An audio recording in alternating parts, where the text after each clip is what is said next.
Skadi, the goddess, and her role in Norse mythology.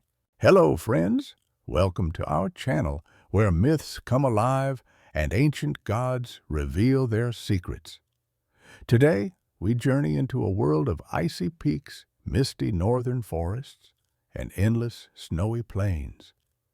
It is a place where the cold feels almost alive, and the air is filled with the scent of pine and resin. Here, among the white landscapes, dwells one of the most mysterious and powerful figures of Norse mythology, Skadi. But Skadi is not just another goddess. She is unlike Frigg or Freyja, who are often known as protectors of the home or embodiments of love.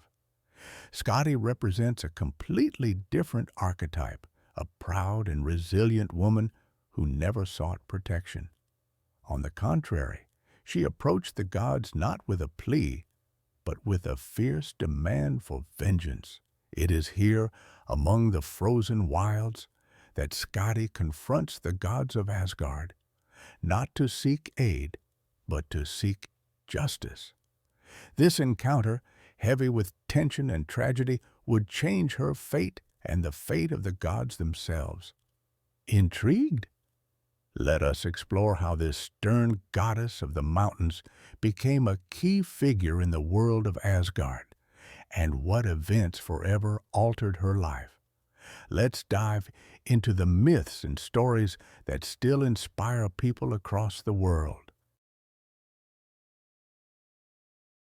Skadi's origins and lineage. Skadi holds a unique place among the figures of Norse mythology. Unlike most of the well-known gods, she does not belong to the Aesir, the tribe of gods that inhabit Asgard, nor to the Vanir, associated with fertility and peace. Her roots lie deep within the ancient and harsh world of the Jotun, the giants who originally symbolized the untamed forces of nature, mountains, glaciers, winter winds, and deep forests. In the old sagas, the Jotun are not merely giants. They are beings endowed with wisdom, strength, and a profound bond with nature. They were not always enemies of the gods, though conflicts between them were frequent. Many Jotun formed familial or even marital ties with the Aesir, and Skadi is one such case, though her story stands apart. Her father, a giant named Thiassi, was not just mighty, but also cunning. He played a crucial role in one of Norse mythology's most famous tales. The abduction of the goddess Jotun guarded the magical apples that granted the gods youth and strength. Without them, the gods would lose their divine nature and become vulnerable and mortal. Through trickery, Thiassi forced Loki, one of the most cunning and ambiguous gods, to lure Idun out of Asgard. Disguised as a giant eagle, Thiassi seized her and carried her to his mountain stronghold. While Idun was captive, the gods began to age and weaken. This led to decisive action. The gods banded together to rescue her. Under great pressure and fear for his own fate, Loki once again used his wits. He transformed into a falcon and snatched Idun away, returning her to Asgard. During the furious chase, Thiassi was caught and slain at the very border of the gods' realm. Thus ended one chapter, and another began, Skadi's story. For Skadi, the death of her father was not just a personal tragedy, it was a challenge to her honor. Her actions reveal a deep sense of duty and pride. In Norse mythology, it is rare to see a character of Jotun descent choose not to retreat from the gods, but instead to confront them as an equal. Skadi did not retreat into the icy mountains in grief. She did not surrender. Her path was one of action. She descended from the snow-covered slopes to Asgard, demanding compensation, not for simple revenge, but for the sake of justice. This decision immediately sets her apart from many other figures in the myths. Her story begins with loss, but unfolds as a story of choice: to remain isolated or to engage with those who had been enemies of her kin. Skadi chose engagement. This step required immense strength and courage, traits that define her character throughout all the events that followed.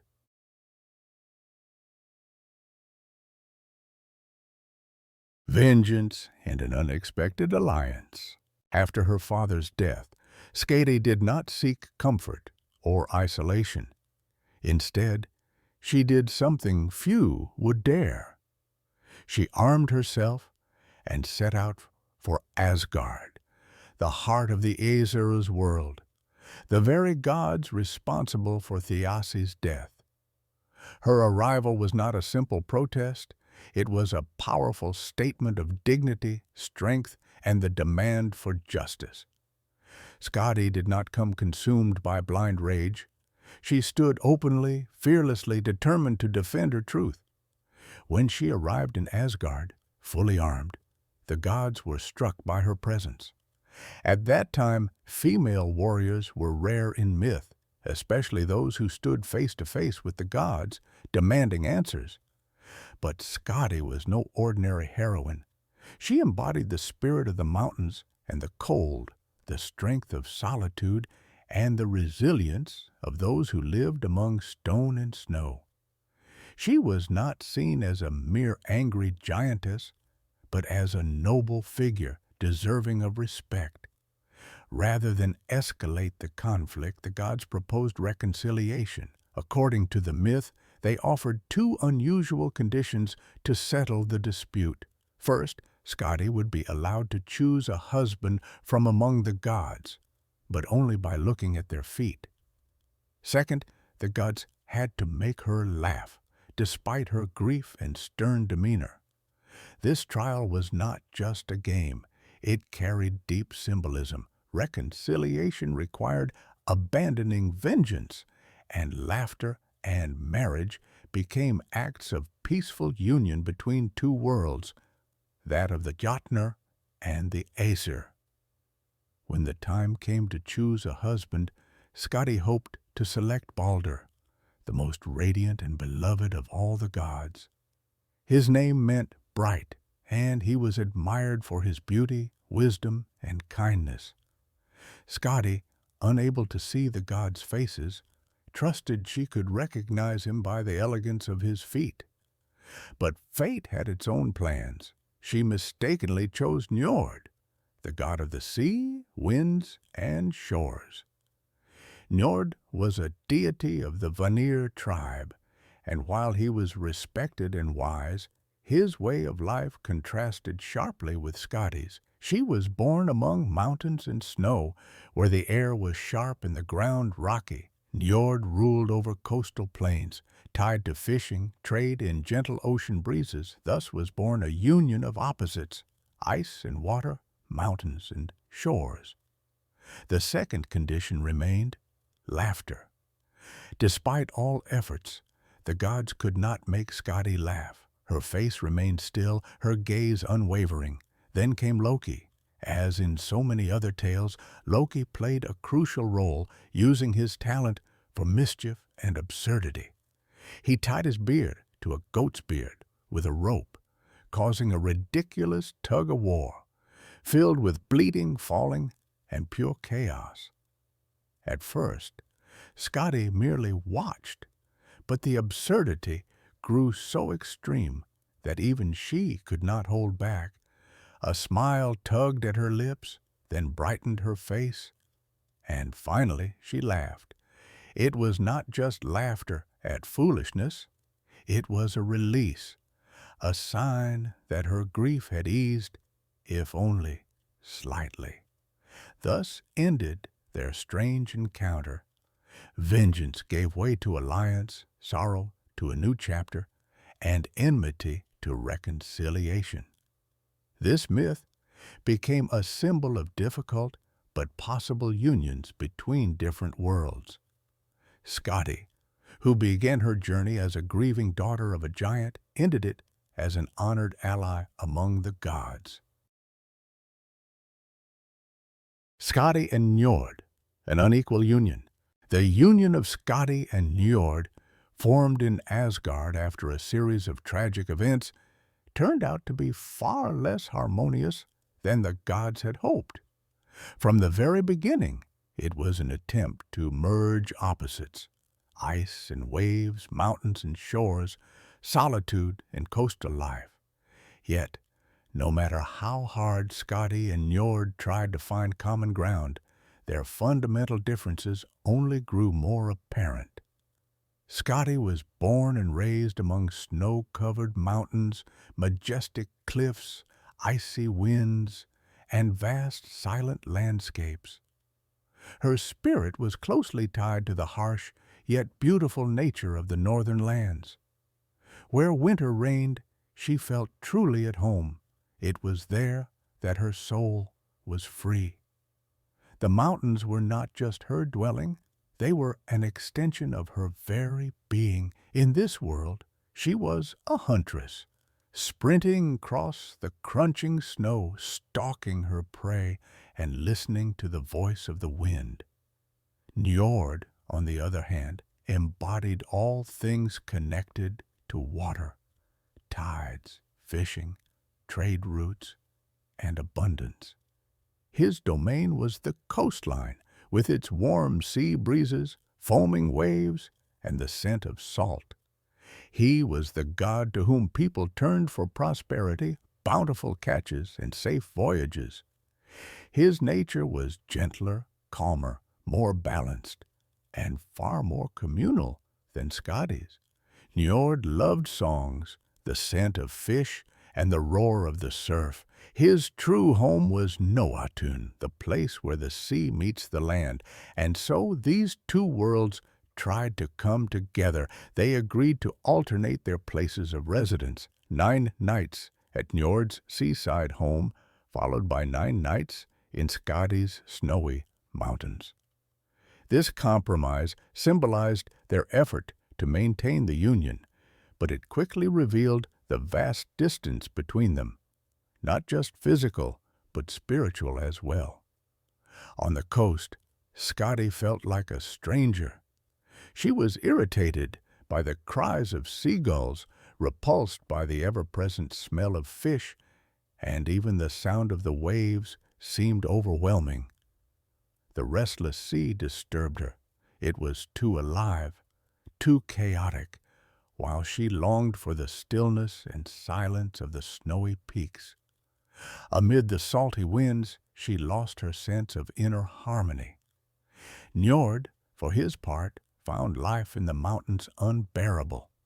His body suffered from the biting cold, and his soul from the silence and isolation. In the snowy stillness, he felt cut off from everything that defined him: the water, the ships, and his sacred purpose. The howling winds unsettled him, the endless snow oppressed him, and he longed for his familiar shores and the gentle rhythm of the waves.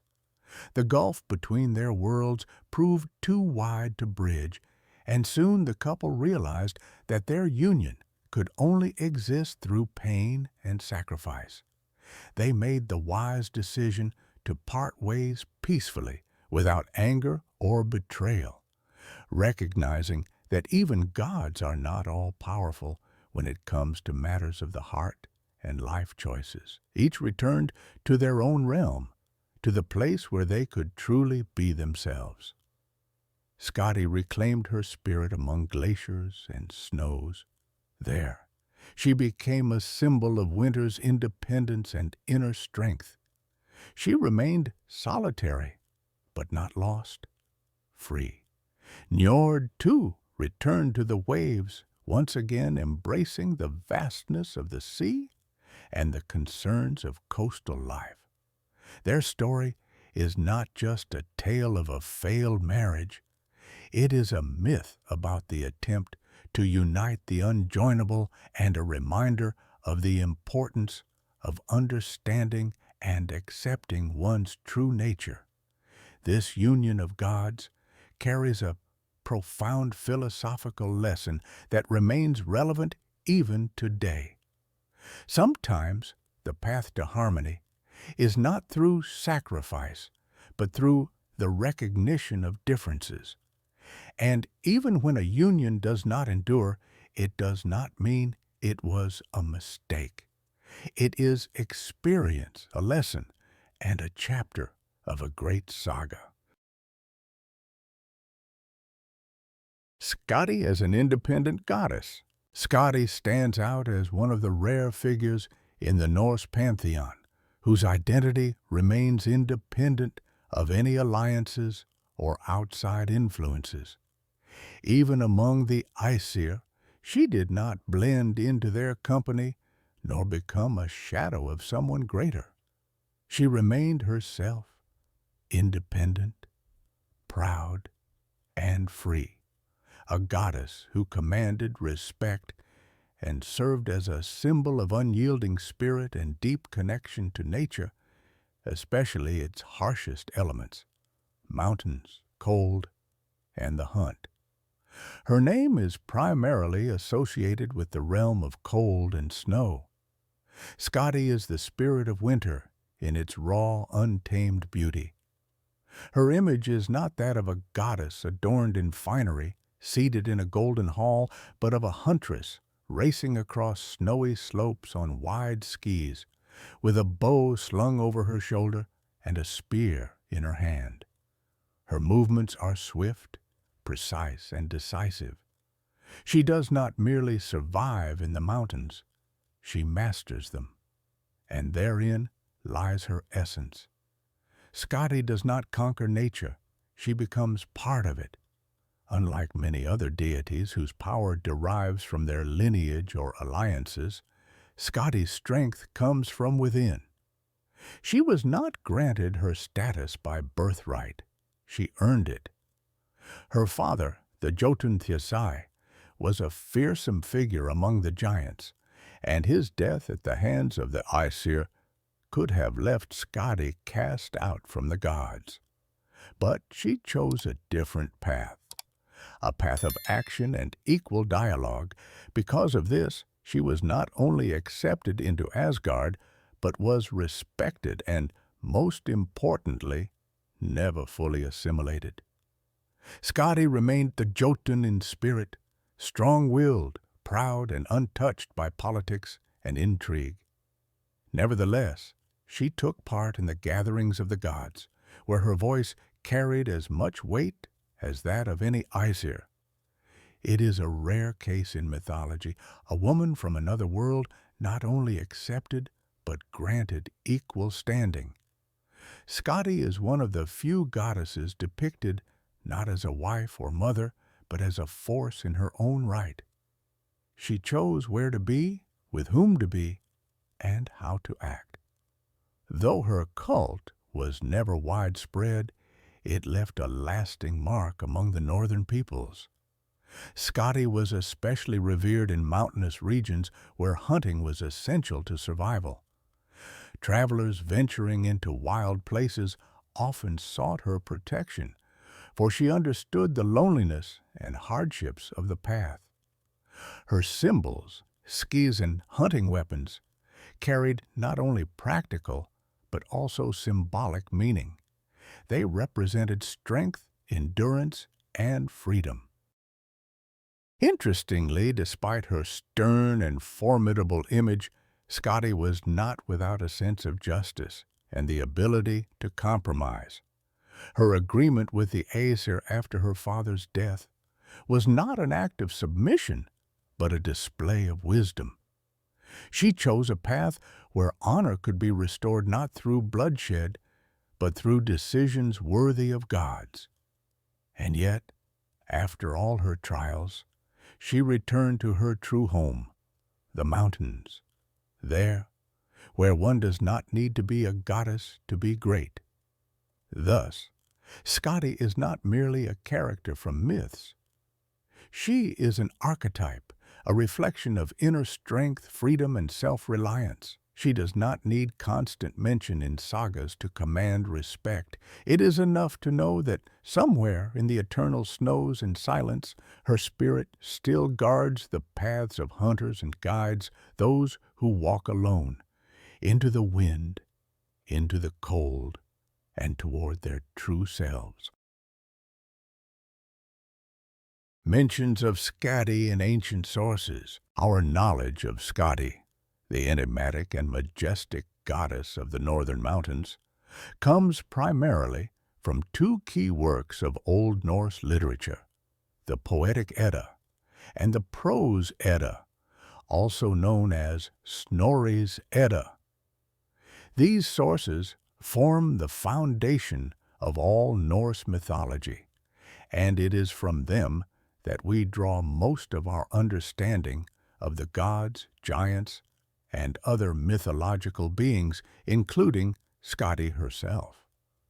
The Poetic Edda, a collection of ancient songs and myths compiled in Iceland toward the end of the 13th century, contains several passages that mention Skadi. In these, she appears as a powerful Jotun, the daughter of the giant Thiazi, who, after her father's death, comes to Asgard to demand justice. This moment is especially significant.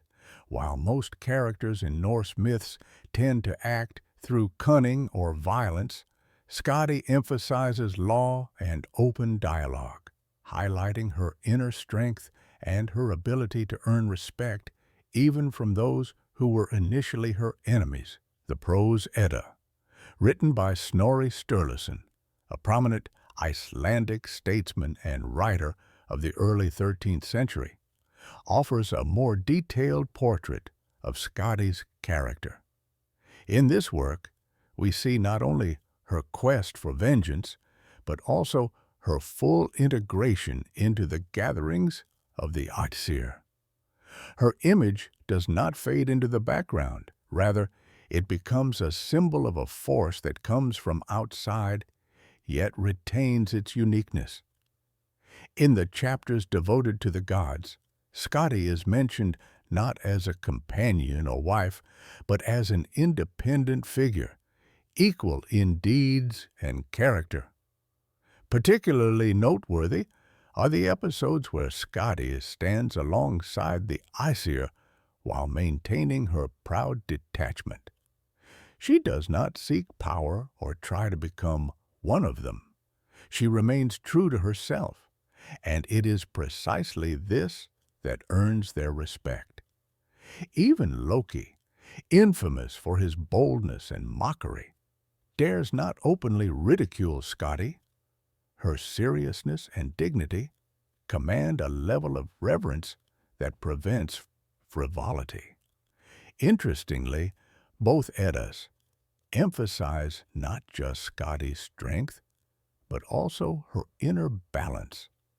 She stands as a rare example of a character from a hostile world who manages to join the divine community without losing her own identity. This makes her special. She represents not a struggle for dominance, but a quiet, unshakable confidence in her own worth. This, in turn, is the foundation of the respect she commands among the Aesir. Thus, the literary sources that have reached us through the centuries depict Skadi as a unique presence in Norse mythology. Her story is not one of grand exploits or bloody battles, but of resilience, independence, and inner strength, the kind that allows one to stand among the mighty and still remain true to oneself. Comparing Skadi with other goddesses, Skadi holds a truly unique place in Norse mythology. Unlike other goddesses, she does not strive to resemble them, nor does she compete for status. She is not a rival, but rather an alternative, another facet of the feminine spirit in the northern world. A closer look at the key goddesses of the pantheon reveals just how distinct Skadi's image is. Frigg, for instance, is closely associated with the hearth, motherhood, and foresight. Her domain is care, wise silence, and the inner peace of the family.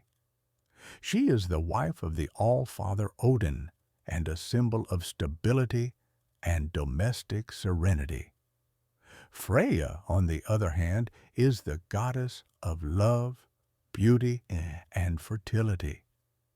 She embodies life's passions, wealth, and even magic. It was Freyja who taught the Aesir the art of Skadi, an ancient form of Norse sorcery. Skadi, however, stands apart. Her realm is not the warm hearth or sensual beauty. She is the goddess of the harsh wilderness, the snows, and the rugged mountains.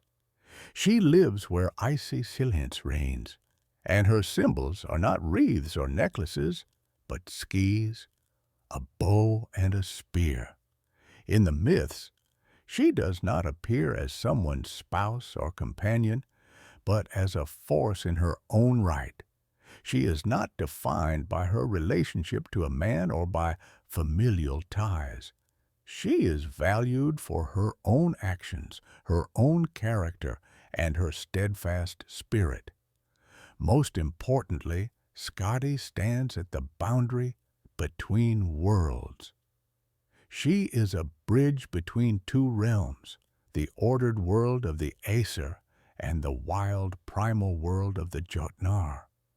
She embodies traits from both sides and thus is able to understand both.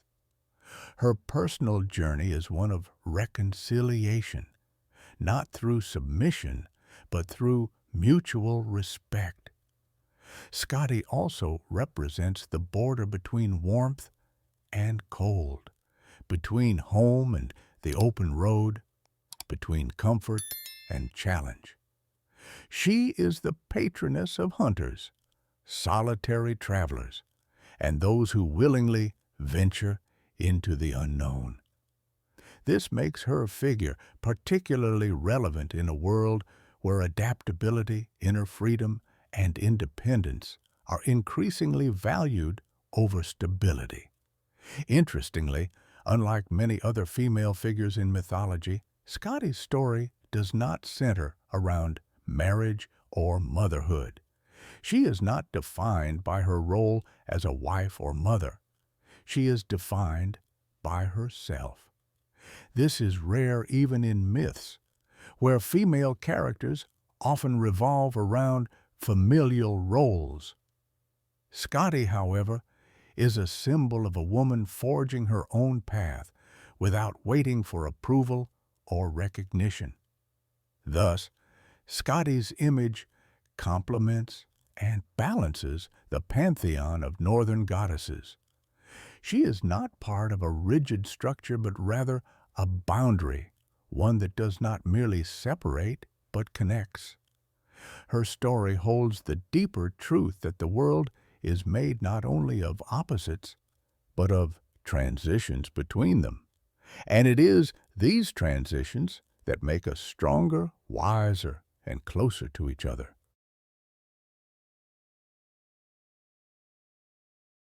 Conclusion. Skadi is not merely a character from ancient myths, nor just a goddess associated with snowy peaks and icy wilderness. She is a figure whose symbolism extends far beyond the confines of Old Norse legend. Skadi remains a living image that resonates with the hearts of modern people. She represents not only strength, but also independence, resilience, and the courage to follow one's own path, regardless of external pressures and expectations. In an age where societal standards and expectations are often imposed from without, Skadi reminds us that true strength can lie in solitude, in the ability to be oneself. Her image holds the idea that freedom is not about isolation in a negative sense, but about finding harmony with oneself and the world. She lives among the remote snows and the unyielding mountain peaks, where every step demands courage and determination. Yet her solitude is not an escape from society, but an affirmation of self-worth, a pursuit of personal independence and freedom from outside constraints. Skadi also reminds us of our connection to nature and the importance of respecting its forces, no matter how harsh they may be. In the myths, her life and deeds often place her at the threshold between two worlds, the world of the Aesir and the world of the Jotun, civilization and untamed nature. She became the bridge between them, and her power lies in her ability to exist fully in both, without losing her identity. This offers a lesson for our modern world, which is often torn between technological advancement and ecological preservation, between material pursuits and spiritual balance. Her image continues to inspire.